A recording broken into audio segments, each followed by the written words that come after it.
side and it lets some hot air out and it'll rotate. That right there is Ford's proving ground.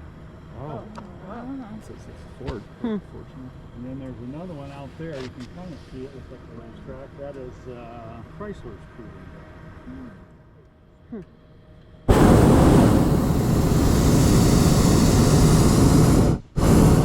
Toyota's got one out here somewhere. I think it's out there.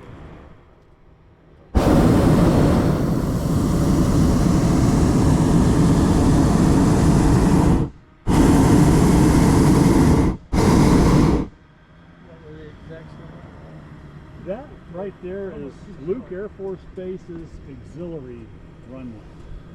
So they don't ever land there, but they used to use it for training where they would have jets come in out here and simulate landing. And now with it getting built up so much, they don't use it too much anymore. They still fly out here a lot though.